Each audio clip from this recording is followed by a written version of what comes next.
Hey, everybody, welcome to What the Flick. It's a new season of Doctor Who. Is it season 10 or is it season 80? I've stopped caring. It depends on what number calendar Gregorian you're following. Anyway, very cleverly titled The Pilot. Because you see what they... Television. Yeah. No, obviously, traditionally... most new series will just call their first episode pilot. And there's never a pilot in those episodes. Yeah. Like maybe like Wings, but like that's about That's true. That is the exception. It's always not the rule. bothered me. But so this was, I think, I assume the point of this was to say like, hey, if you're watching the show for the first time, we're going to explain everything. They redo that every once in a while. Yeah. They'll do like the first Christopher Eccleston episode. Obviously, that was sort of like a pilot. But then they did the 11th Hour, where they introduced Matt Smith as the Doctor, and that episode is just very clean. It helped you you'll get a couple of references if you've seen the whole series, but 11th Hour is like a great starting point people into Doctor Who, because otherwise, like, how many seasons do I have to watch to catch up? But every so often, do they usually do that for a new Doctor? Because here they're doing it for a new companion. They've been alternating. I see. They've been alternating a bit. Often it's a new Doctor, sometimes it's a new companion, but the point is that if you're not switching a new Doctor, you might be switching a new companion, and either way, one of those is a really good way to sort of jump in. Like even when they introduced Peter Capaldi, it was a bit, it was kind of in the middle of stuff. Maybe. I would have liked an episode this explanatory when I started watching with Capaldi. Exactly. I actually think they should do it more. But not only is this episode, just sort of a new companion, it's actually a new status quo, which I'm really digging. It's actually the Doctor is a professor at a college and has been there for 50 years. And he's there because he's protecting something in the basement. And it's actually all a reference to an unfinished series of Doctor Who that Douglas Adams wrote called Shada. I think it's Shada. It might be Shada. I actually never, whatever. But it had a character named Dr. Chronotis, who was a Time Lord living at a university, and he was protecting something. But there was a big strike at the studio, and then it never got finished. And so they're going back to that basic premise. But either way, I really, really dig that. I like the idea that the Doctor isn't there with, Clara was kind of his equal in a lot of ways. Here he's teaching someone, and I hope that new dynamic leads to a new, dynamic, I guess. Right, but I mean, but I assume that, again, for those of you just joining us, I started watching this show with Capaldi, so I don't have the breadth of Who knowledge that Bibbs here does. Well, I only started with Christopher Eccleston. I went back and did more research, but I'm still not the biggest expert in the world. In any event, my question though is, does he often take, Clara being the exception, Clara, does he take a teacherly stance even when he's not literally a teacher? Not lately. No, it's not actually the most common thing. He's been looking for companions in a very old-fashioned way. Sometimes they have more of a sidekick role. Sometimes there's more of a romantic tension. Sometimes they're just mates. Gotcha. But the idea of him being properly, a teacher, like in that revered role, that goes right back to the beginning of Doctor Who, when Doctor Who was conceived of as more of an educational series, in which this old fantastical gentleman takes you on a ride throughout history. And in fact, we even saw a picture of the Doctor's first companion, who was actually supposedly his granddaughter, on his desk. Next to Riverside. I was going to ask I knew that I could tell there were Easter eggs I wasn't getting, and I was going to ask you about those. That's definitely one of them. Did you hear the other Douglas Adams Easter egg when the Doctor is giving his presentation, and he says, "Time is an illusion," which of course Douglas Adams fans all know, lunchtime doubly so.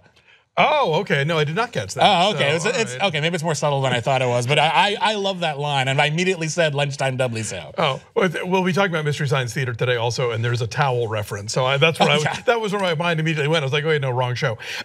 Okay. Now, I have been watching since the beginning of Capaldi, but I feel like somehow I missed Matt Lucas being introduced. Like, he just showed up at the Christmas special. I was like, wait, that was it. That's it? That's it. That was when we saw him. That was it. So I didn't miss an episode. He's just there. They skipped over the bit where the Doctor, I guess, repaired him, brought him on board. All of that bit is totally glossed over. And is he a robot or an alien or both? I think he's a robot.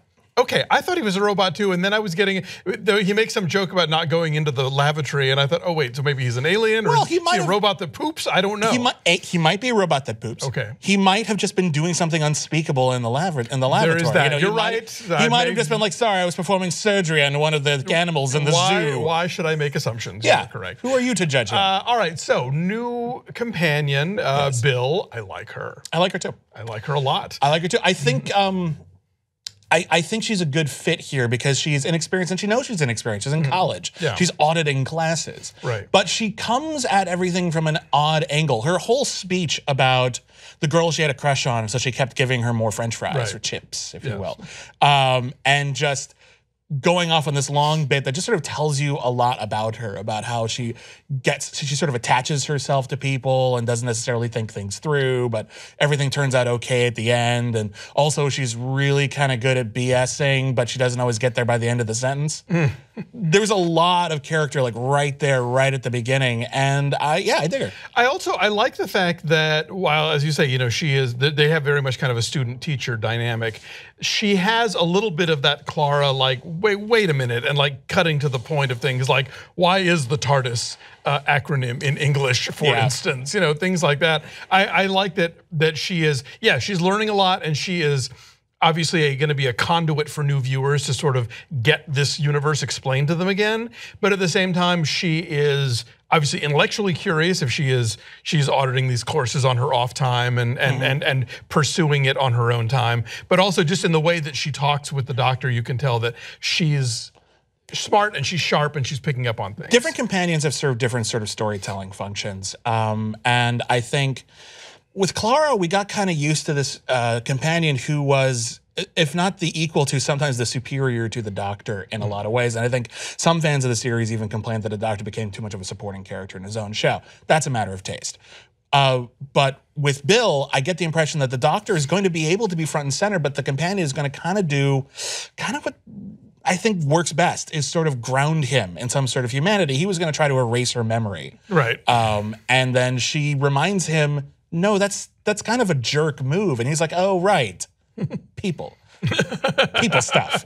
I'd better be nice to people. And he goes off and peoples. That's great. Do we think that they are setting up a lengthy arc with her trying to find her friend who is now a puddle? I was wondering that as well, because he did mention like, oh, maybe we'll see her again. I don't think we're going to see an arc there, but I wouldn't be surprised if she comes back. Randomly 7 episodes later or 3 years later. Well, it seems like a fake out when they say, oh, you have a star in your eye. And they're just like, okay, well, that's where this plot is. Someone has a star in their eye. What a Doctor Who concept. Turns out that's nothing.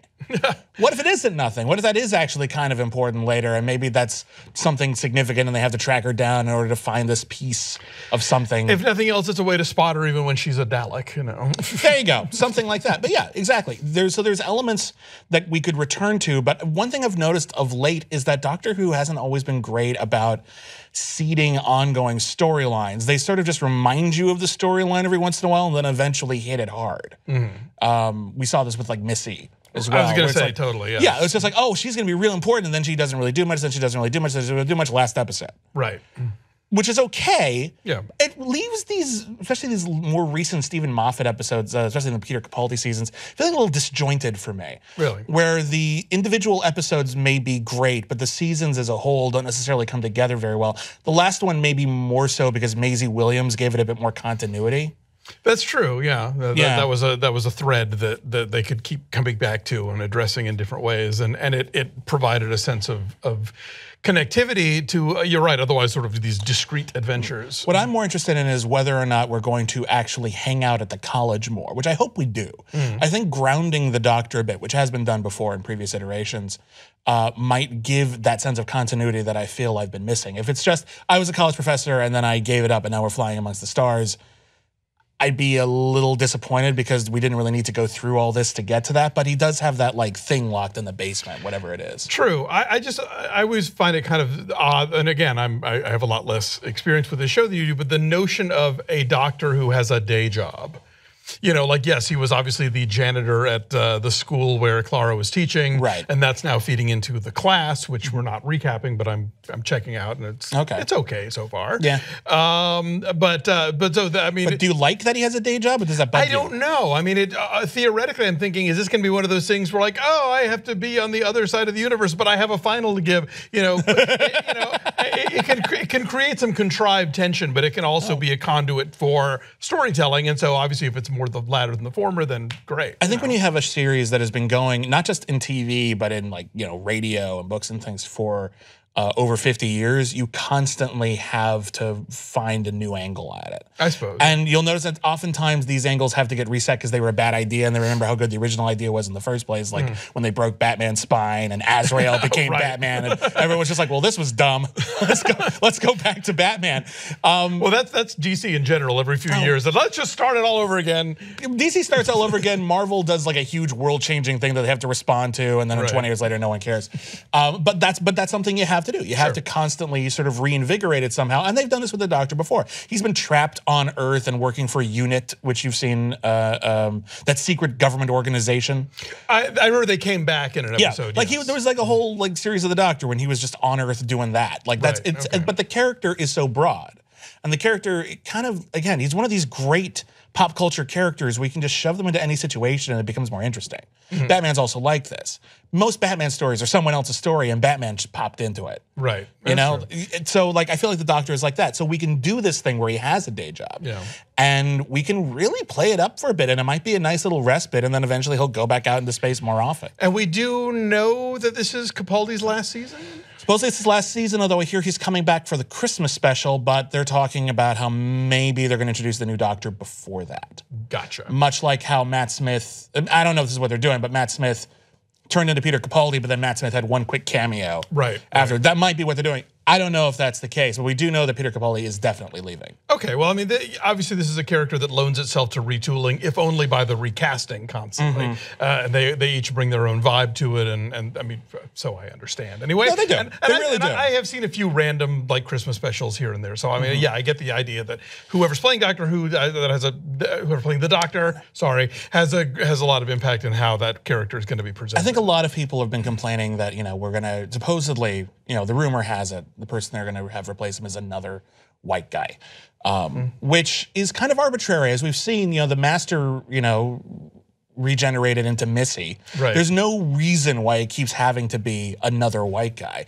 But whether you want to do another white guy, you want to change it to a woman, you want to change the ethnicity of the Doctor, it really doesn't matter. I think what we need more is a more variety in terms of the character.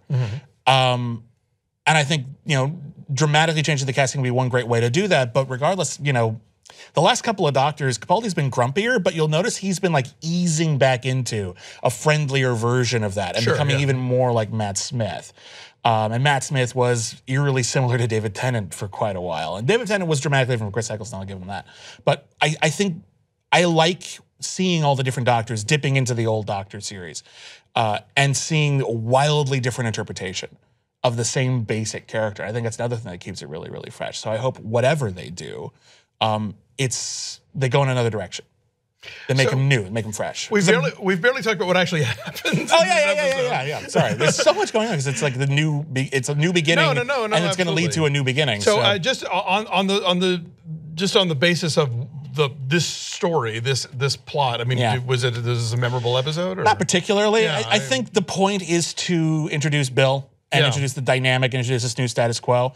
And the rest is a little by the by. A little by the by. It's a little like, you know, they've done a couple episodes where something that seems really banal turns out to be rather malevolent, but I think they've done it better than this. That said, I enjoy the idea of this little tiny thing, like this little puddle that gives your reflection wrong, leading into a merry chase across the universe, like the Doors in Monsters Incorporated or something, and like they keep popping up no matter where they go. I'm a little hazy on how that works, and I realize Doctor Who is always kind of wibbly-wobbly, timey-wimey about the logistics of science, but it's supposed to just be goo. How is it traveling through time? How is it like flying? Like, what is it doing? Like, I wish they'd give it a little more lip service to why that makes sense, just so I could just appreciate it, as opposed to question that and have it be distracting. No, that's a fair cop. I mean, it would have been interesting if they'd figured out a way to like, well, it's moisture, and so it's actually sticking to their clothes or something. Or and the following TARDIS them. even. That would have been a good excuse. Yeah, that would have been fine. Yeah, it was like what you were saying about, you know, the idea of switching up who gets to play Doctor who gets to play the Doctor. The one thing that's never ever going to happen on this show, because it would drive the merchandisers nuts, is that they fix the thing in the TARDIS that keeps it from looking like a police call box. Like, we'll fix everything else on that fucking ship, but not that shape-shifting thing. They've even tried fixing things before, and it never takes. Like that whole like sound effect. I think River's Song mentioned once that it's not supposed to make that noise. You're driving with the brakes on. So stuff like that, you can make certain alterations. And I think they've adjusted the color of the box a little bit now and then, but yeah, no, they've got to be whipping. They got to whip that out someday. There's going to be like some huge reveal where you think everything's screwed, and then it turns out the Doctor finally fixed that damn mechanism, and this thing that we didn't know was a thing is actually the TARDIS. That would be great. Yeah.